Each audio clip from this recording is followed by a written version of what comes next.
Hello friends, Radhe Radhe. आप सभी लोग कैसे हैं? आशा करती हूँ कि हमारे भगवान जी की कृपा से आप सभी लोग अच्छे होंगे, स्वस्थ होंगे, मस्त होंगे। तो आज की वीडियो में मित्रों हम आप सभी को मोक्षदा एकादशी की ढेरों सारी शुभकामनाएं देती हूँ मित्रों। तो आज की वीडियो में हम यही जानेंगे कि मोक्षदा एकादशी 2024 में कब पड़ रही है और मोक्षदा एकादशी का महत्व क्या है। और अब की बार जैसे कोई नया व्रत उठाना चाहता है तो वो इस व्रत को उठा सकते हैं या नहीं उठा सकते हैं, और एकादशी के नियम क्या होते हैं, और एकादशी तिथि कब से प्रारंभ हो रही, कब समाप्त हो रही है, पारण का शुभ मुहूर्त क्या है। तो ये सभी महत्वपूर्ण बातें आप सभी को इस वीडियो के माध्यम से बताएंगे। तो आप सभी बिना वीडियो को क्लिक किए हुए आप सभी हमारे वीडियो पर बने रहिए ताकि आप सभी को सभी महत्वपूर्ण बातें मिल सकें। और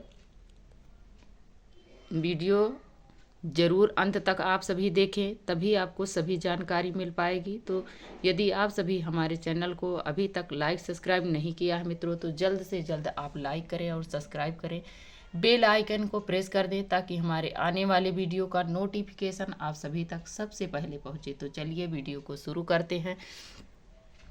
तो 2024 में मित्रों मार्गशीर्ष के शुक्ल पक्ष में आने वाली एकादशी का नाम मोक्षदा एकादशी है, और इस दिन का किया गया पुण्य फल बहुत ही पुण्यदायी होता है। कहते हैं एकादशी, ये जो मोक्षदा एकादशी अपने आप में तो सभी एकादशी महत्वपूर्ण ही हैं, लेकिन उसमें से कुछ कुछ एकादशी हैं कि बहुत अधिक पुण्य फल भी देती हैं और बहुत खास होती हैं। तो उसमें से ये भी है मोक्षदा एकादशी, अपने आप में बहुत खास है, इसलिए कि साल के अंतिम महीने में पड़ने वाली एकादशी है।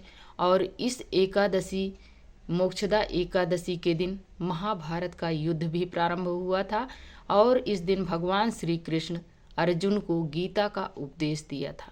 तो इस दिन हमें हो सके तो मोक्षदा एकादशी के दिन हमें भगवत गीता का पाठ जरूर करना चाहिए और भगवान के नाम का उच्चारण करना चाहिए। इस दिन जितना से जितना अधिक हो सके नाम जप करें, भजन कीर्तन करें, और ब्रह्म मुहूर्त में उठकर हमें अपने नित्य कर्मों से निवृत्त होने के उपरांत हमें जल्दी से स्नान करना चाहिए। स्नान करके हमें स्वच्छ वस्त्र धारण करना चाहिए, और जब हम स्नान करें तो हो सके तो हम गंगा जल से स्नान करें। यदि नदी तालाब है आपके पास तो नदी तालाब सरोवर में स्नान करें और अधिक पुण्य फल प्राप्त होता है।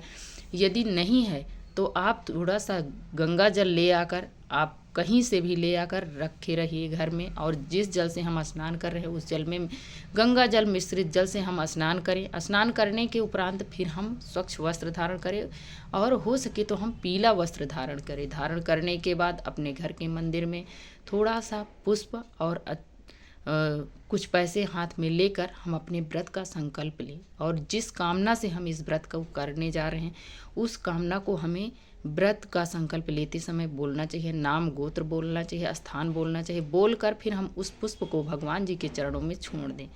छोड़ने के बाद फिर हम अपना जहाँ पर भगवान जी के लिए हम चौकी लगाएं, पटा लगाएं, वहाँ पर हम हो सके यदि कच्ची मिट्टी है तो गाय के गोबर से शुद्ध कर लें, लीप लें।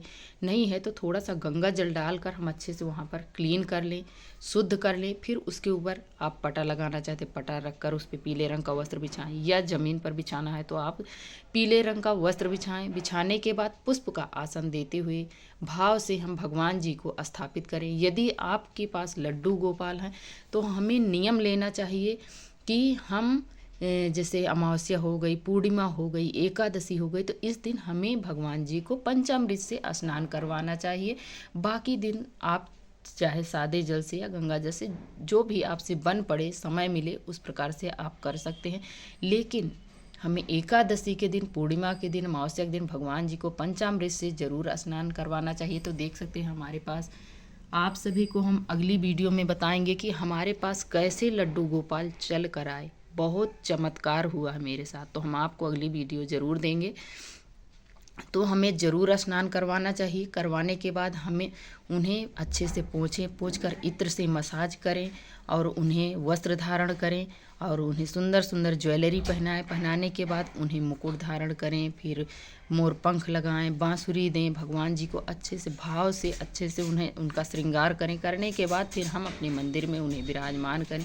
विराजमान करने के बाद फिर हम भगवान जी का अच्छे से उनका तिलक करें। तिलक करने के बाद हम जैसे हम लड्डू गोपाल हैं तो सब कुछ कर ही लिए हैं। यदि विग्रह रूप में हैं तो हम उन्हें वस्त्र स्वरूप कलावा समर्पित करें या 1.25 मीटर हम पीले रंग का कपड़ा ले आएँ और भगवान जी को समर्पित करें। करने के बाद फिर हम गणेश जी को भी हमें विराजमान करना चाहिए। कोई भी पूजा पाठ हो, बिना गणेश जी का पूजा आपका संपन्न नहीं माना जाता है। तो ज़रूर गणेश भगवान को विराजमान करिए या आप कलश की स्थापना करें। फिर हम एक लोटे में जल लेंगे और सभी को भाव रूप से हम सबको स्नान करवाएंगे।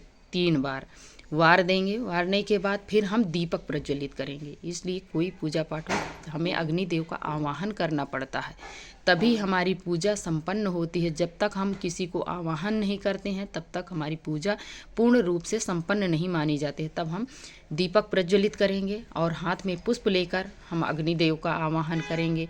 आवाहन करके वहाँ पर भगवान जी के चरणों में दीपक के पास हम पुष्प चढ़ा देंगे और फिर हम सभी देवी देवताओं का हाथ में पुष्प लेकर कुछ पैसे लेकर सबका आवाहन करेंगे। आवाहन करने के बाद वो पुष्प भगवान जी के चरणों में छोड़ देंगे। तो इस प्रकार हमें भगवान की यदि हम विधि विधान से पूजन करते हैं, जिस संकल्प से करें, तो हमारी पूजा पूर्ण रूप से संपूर्ण मानी जाती है और हमें अधिक फल देती है।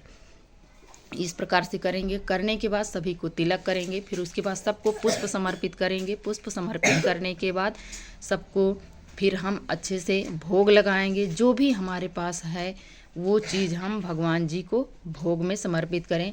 तो देख सकते हैं हमने यहाँ पर भगवान जी के लिए पेड़े मंगवाई हूँ, श्री हरि विष्णु भगवान के लिए, लड्डू गोपाल के लिए और इधर गणेश भगवान के लिए हमने यहाँ पर सोन पापड़ी का भोग लगाया है। और भगवान जी के लिए जो भी जल रखें उसमें हमें तुलसी दल, भोग प्रसाद में तुलसी दल जरूर डाल देना चाहिए। तो हमारे पास ज़्यादा तो नहीं थी तो हमने एक तुलसी का पत्ता लेके सभी में हमने स्पर्श करा दिया। स्पर्श हम करा देंगे तो हमारा भोग प्रसाद भगवान जी स्वीकार कर लेंगे। तो हमें स्पर्श करा देना है। यदि आपके पास ज़्यादा है तो आप सभी में एक एक पत्ती ज़रूर डाल दें।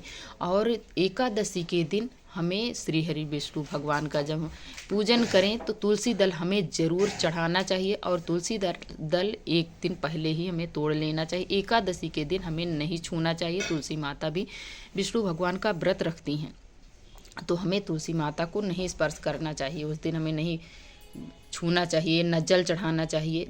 दूर से आप दीपक जला दें लेकिन वो भी घी का दीपक जलाएं और उस दिन हमें जल नहीं चढ़ाना चाहिए तुलसी में। तो इस प्रकार हम भगवान जी का पूजन करें। फिर हम करने के बाद धूप जलाएंगे। धूप जलाने के बाद सभी को हम धूप दिखाएंगे। धूप दिखाने के बाद फिर हम आरती करेंगे। आरती में सबसे पहले हम गणेश भगवान की आरती करेंगे। गणेश भगवान के बाद फिर हम श्री हरि विष्णु भगवान की आरती करेंगे, श्री कृष्ण भगवान की आरती करेंगे। इस दिन मोक्षदा एकादशी के दिन श्री कृष्ण भगवान का दामोदर रूप का पूजन किया जाता है। तो इस एकादशी में कृष्ण भगवान और श्रीमन नारायण भगवान हैं तो एक ही, लेकिन दोनों रूप की पूजा की जाएगी। तो इस दिन हमें ज़रूर करना चाहिए और इस दिन हमें भागवत गीता का पाठ ज़रूर करना चाहिए सभी को।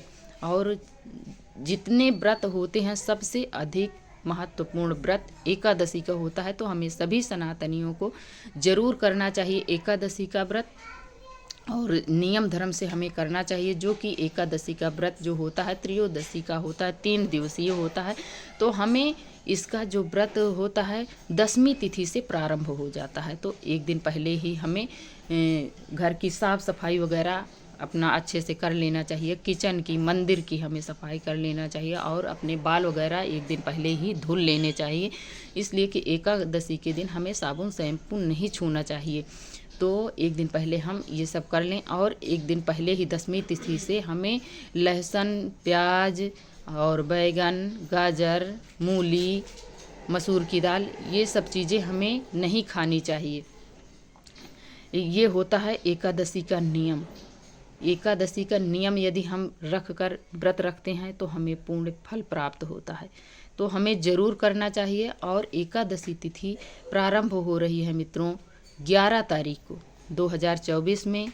11 दिसंबर को उदया तिथि के अनुसार ये 11 तारीख को व्रत रखा जाएगा और ये प्रारंभ हो रही है 3:42 पर प्रारंभ हो रही है, यानी कि 3:45 बजे प्रारंभ हो रही है और समाप्त हो रही है ये रात्रि में जाकर 1:09 पर ये समाप्त हो रही है 12 दिसंबर को। तो 12 दिसंबर को हमें एकादशी नहीं मिल रही है। अब की बार एकादशी का व्रत जो है 1 दिन का है, वो भी 11 तारीख को रखा जाएगा और 12 तारीख को हमें पारण किया जाएगा 7:05 से लेकर 9:09 तक पारण का समय है। जब भी हम पारण करें तब हमें उदया तिथि में ही कर लेना चाहिए। हमें इसके बाद करने से हमें कोई पुण्य फल नहीं प्राप्त होता है, तो हमें उदया तिथि के अनुसार हमें हरिवासर के बाद पारण का समय जो होता है उसी में हमें अपना पारण कर लेना चाहिए, व्रत खोल लेना चाहिए। जब भी हम व्रत खोलें हमें सबसे पहले गौ माता के लिए अग्रासन निकाल दें, रोटी निकाल दें।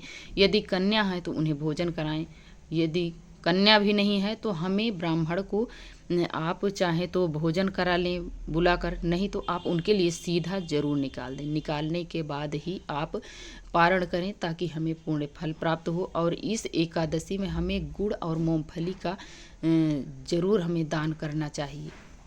तो इस दिन हमें जितना से जितना अधिक हो सके उतना हमें पूजन करना चाहिए, भगवान को समय देना चाहिए, झूठ निंदा चोरी चुगली नहीं करनी चाहिए, दान उपदान अधिक करना चाहिए।